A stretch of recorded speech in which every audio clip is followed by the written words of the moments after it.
আজকে আপনাদেরকে জানাবো এক অলৌকিক রাধাকৃষ্ণের মন্দিরের কথা, যেখানে শোনা যায় স্বয়ং রাধাকৃষ্ণ সশরীরে ঘুরে বেড়ান মন্দিরের চত্বরে রাতের বেলায়। এমনই অনেক ভক্তের মুখে আমরা শুনতে পাই।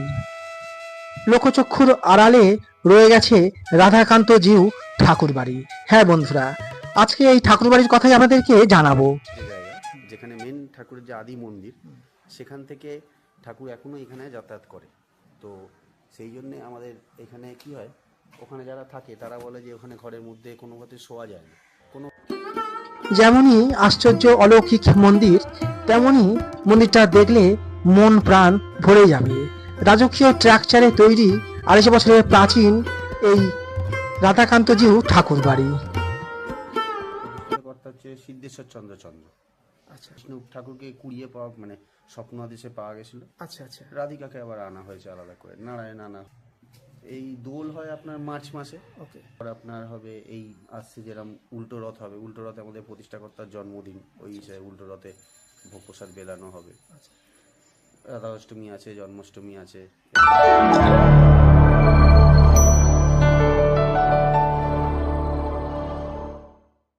কলকাতা ওয়ান্ডার ট্রাভেল ইউটিউব চ্যানেলের পক্ষ থেকে আপনাদেরকে স্বাগত জানাই। বন্ধুরা কেমন আছেন? আশা করি ভালো আছেন। এখন কিন্তু আমরা চলে এসেছি শ্রী শ্রী রাধাকান্ত জিউর মন্দিরে, এবং এই মন্দিরটি কোথায় অবস্থিত, আপনারা কীভাবে আসবেন এবং কোন কোন দিনে এসে পূজা দিতে পারবেন সবই কিন্তু জানতে পারবেন আজকের এই ভিডিওর মাধ্যমে।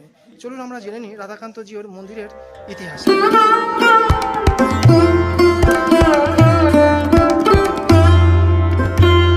বন্ধুরা দেখতেই পাচ্ছেন, আমরা কিন্তু এখন উপস্থিত হয়েছি শ্রী শ্রী রাধাকান্ত জিউর ঠাকুর বাটির একেবারে সামনে।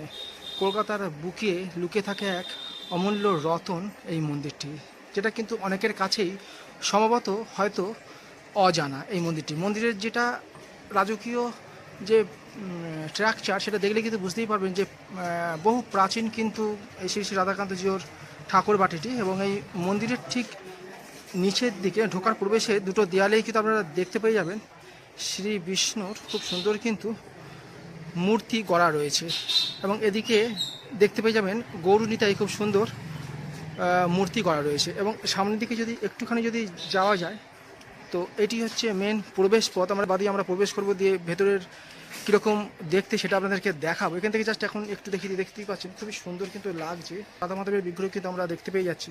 তার আগে বাইরের অংশটা আপনাদেরকে দেখিয়ে দিই।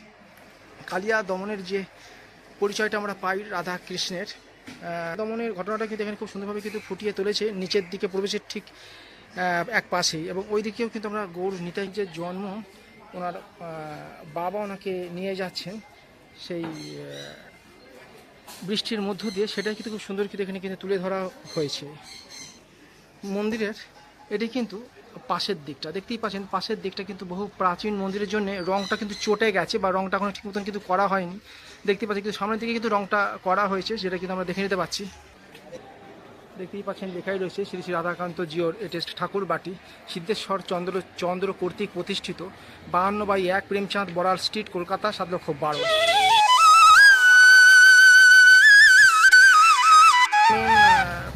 প্রাচীন প্রায় 250 বছরের এই ঠাকুর বাড়িটি প্রতিষ্ঠা করেন সিদ্ধেশ্বর চন্দ্র। এই দেবায়তনের বাইরের দরজার ডান দিকের দেওয়ালে একটি ফলকেই লেখা আছে। এছাড়াও এই ঠাকুর বাড়িটিতে প্রতিষ্ঠার সময়কালের পর থেকেই বিভিন্ন রকমের বৈষ্ণব উৎসব পালিত হয়ে থাকে, যেমন জন্মাষ্টমী, রাধাষ্টমী, চাঁচর, পঞ্চম, দোল, রাজযাত্রা ইত্যাদি। এবার আসি মন্দিরের বিষয়। উঁচু ভিত্তিবেদির উপর স্থাপিত 3 খিলার বিশিষ্ট দক্ষিণমুখী অলিন্দযুক্ত মন্দিরটি সমতল ছাদ বিশিষ্ট একটি দালান শৈলীর মন্দির। মন্দিরের সামনে ফাঁকা উঠান এবং তাকে ঘিরে চক মিলানো অনেকগুলি ঘর দেখতে পাওয়া যায়। দোতলাতেও নিচের মতো চক মিলানো ঘর আছে। ঠাকুরবাড়ির বাইরের দোতলায় অনেকগুলি সদৃশ্য স্তম্ভ আছে, এবং 2টি স্তম্ভের মাঝে মাঝে কাঠের ঝিলমিল লাগানো রয়েছে। মেন দরজা দেখতে পেয়ে যাবেন, মধ্যিখানে দরজা দিয়ে কিন্তু একদম ডাইরেক্ট কিন্তু রাধা বিষ্ণুকে আপনারা দর্শন করতে পারবেন। ওপরেই কিন্তু লেখা রয়েছে শ্রী শ্রী রাধাকান্ত জিউর মন্দির। প্রায় 250 বছরের প্রাচীন এই রাধাকান্ত মন্দির, এবং রাজকীয় স্ট্রাকচারে কিন্তু তৈরি এই মন্দির দেখলেই কিন্তু এক আলাদা কিন্তু প্রশস্তি এবং শান্তি অনুভব করবেন এই মন্দির আপনারা এলেই।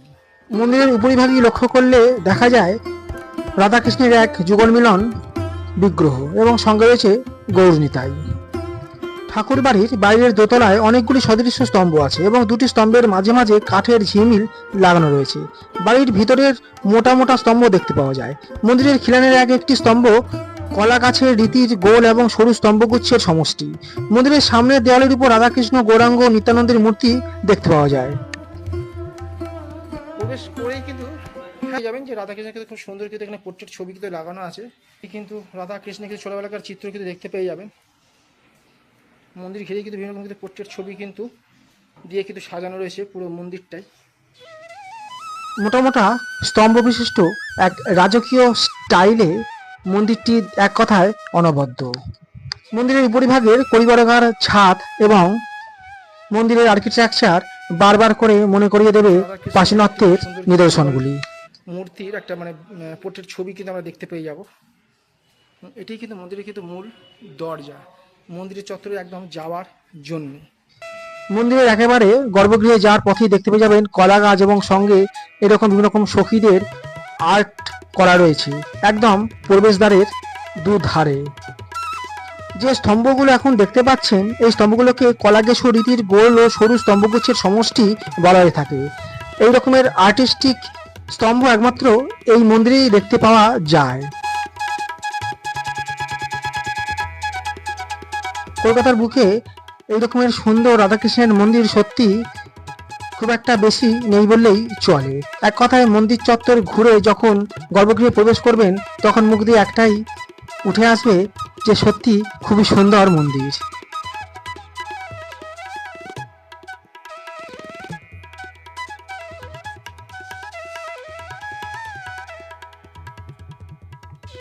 গর্ভগৃহের একদম অভ্যন্তরীণ পূজিত হচ্ছেন রাধা কৃষ্ণ।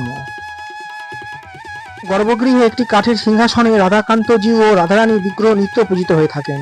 রাধাকান্ত বিগ্রহ কালো পাথরের এবং রাধারানী ধাতুময়ী। নিত্য পূজা ছাড়াও এই ঠাকুর বাড়িতে সারা বছর ধরে নানা বৈষ্ণব উৎসব অনুষ্ঠান পালিত হয়ে থাকে, যেমন জন্মাষ্টমী থেকে রাধাষ্টমী, চাঁচর পঞ্চম দোল থেকে রাসযাত্রা ইত্যাদি।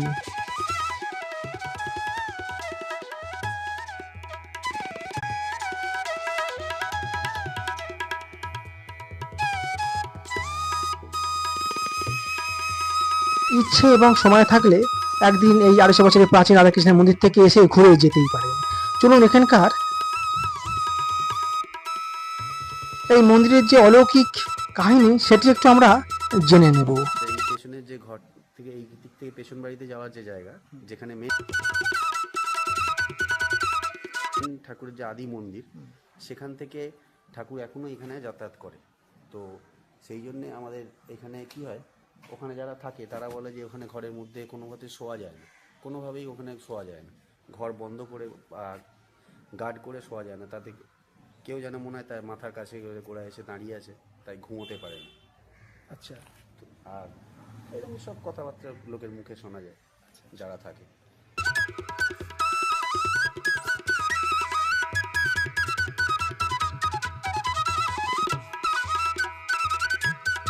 250 বছরের পুরনো প্রাচীন মন্দির। আচ্ছা, 250 বছর প্রায় প্রাচীন মন্দির। 250 বছর আগে। আচ্ছা, এই মন্দির মানে কে প্রতিষ্ঠা করেছিলেন? এই মন্দির প্রতিষ্ঠিত কর্তা হচ্ছে সিদ্ধেশ্বর চন্দ্র। আচ্ছা, 250 বছর মানে আগে উনি প্রতিষ্ঠা করেছিলেন। হ্যাঁ, আচ্ছা, 250 বছর। ওই আমাদের কৃষ্ণ ঠাকুরকে কুড়িয়ে পাওয়া মানে স্বপ্ন আদেশে পাওয়া গেছিল। আচ্ছা আচ্ছা, রাধিকাকে আবার আনা হয়েছে আলাদা করে, নারায়ণ আনা হয়েছে। আচ্ছা, যেখানে কৃষ্ণ থাকবে সেখানে তো নারায়ণ আনা হবে। আচ্ছা, এখানে দাদা মেন যে উৎসবগুলো, এখানে মেন উৎসব আপনার কৃষ্ণের সবই হয়। জন্মাষ্টমী, রাধা অষ্টমী, ঝুলন যাত্রা, দোল হয়। আমাদের সপ্তম দোলটা সবচেয়ে বড় করে হয়। বাইরের যদি কেউ আসতে চায়, মানে ভক্তরা যদি আসতে চায় আসতে। 100 বার যতজন ভক্তই আসুক না আসতে পারে, এটা তো মন্দির, সবাই আসতে পারে। আচ্ছা দাদা, দোল হয় আপনার মার্চ মাসে। ওকে, মানে যখন আমাদের নর্মাল যে এমনি যে দোলটা তার 1 সপ্তাহ বাদে সপ্তম দোল হয়। আচ্ছা আচ্ছা, তারপর আপনার হবে এই আসছে যেরকম উল্টো রথ হবে। উল্টো রথে আমাদের প্রতিষ্ঠাকর্তার জন্মদিন, ওই হিসাবে উল্টো রথে ভোগ প্রসাদ বেলানো হবে। আচ্ছা, রাধা অষ্টমী আছে, জন্মাষ্টমী আছে, এরপরে ঝুলন যাত্রা, ঝুলন তো শেষ হয়ে গেছে, এখন জন্মাষ্টমী, রাধা অষ্টমী আছে। এরপর অন্নকূট হবে কালী পুজোর সময়। ওখানে কালী পুজো হয় না? রাধাকৃষ্ণের অন্নকূটটা। আচ্ছা আচ্ছা, অন্নকূট অনুষ্ঠানটা আচ্ছা হয়। আচ্ছা, এবার সবই আছে। দাদা এই মানে কোন সময়ের মধ্যে আসবে, মানে ওপেনিং টাইমটা একটু বলুন। ওপেনিং টাইম আপনার মোটামুটি সকাল ধরুন 8টার থেকে বিকেল দুপুর 1টা অবধি খোলা থাকে। তারপর আবার 4টের সময় উঠে 4টের থেকে রাত্রি 9টা অবধি। আর যদি কেউ পুজো দিতে চায় তো কোন সময়ের মধ্যে আসতে হবে? ওই টাইমটাই আসতে হবে, ওই টাইমটার মধ্যে আসতে ওই হবে। টাইমে আসলেই পুজো দিয়ে ঠাকুর মশাই তখন থাকে, পুজো দিতে পারবেন। আচ্ছা আচ্ছা। সম্ভব ইতিহাস জানতে পারলাম, সেটাই কিন্তু আপনাদেরকে জানিয়ে দিলাম আজকের এই ভিডিওর মাধ্যমে। এবং এই বন্ধুরা, আজকের এই ভিডিওটি কেমন হয়েছে অবশ্যই কমেন্ট করে জানাতে ভুলবেন না। যদি আপনারা যদি আসতে চান তো কীভাবে আসবেন, চলুন সেই ম্যাপ রুটটা একটু আপনাদেরকে দেখিয়ে দিই। Nearest metro station Chandni Chowk অথবা সেন্ট্রাল হয়ে আপনারা বউবাজার দিক দিয়ে খুব সহজেই চলে আসতে পারেন এই 250 বছরের প্রাচীন মন্দিরে। দেখতে পাচ্ছেন লেডি ডাভলিন ভিক্টোরিয়া হসপিটাল এবং মেডিকেল কলেজ, এখান থেকে কিন্তু আমরা এই মন্দিরে খুব সহজেই চলে আসতে পারি।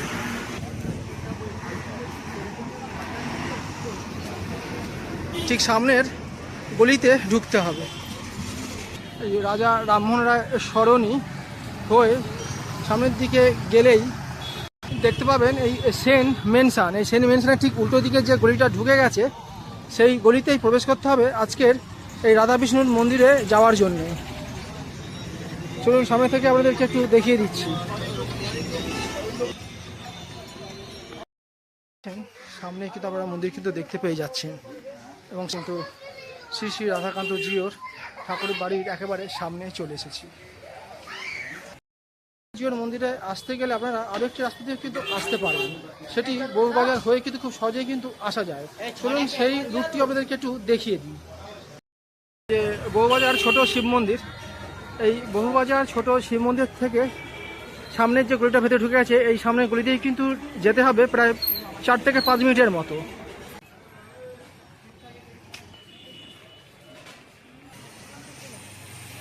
জয়গুরু মিষ্টান্ন ভাণ্ডার, এই জয়গুরু মিষ্টান্ন ভাণ্ডার থেকে ঠিক সামনে ঠিক যেতে হবে 2 থেকে 3 মিনিটের মধ্যে কিন্তু এই মন্দিরটা আপনারা পেয়ে যাবেন।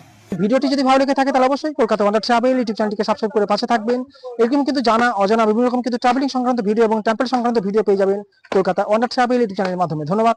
নেক্সট ভিডিও নিয়ে হাজির হচ্ছি কোনো একটি নতুন ভিডিওর সঙ্গে। ভালো থাকবেন।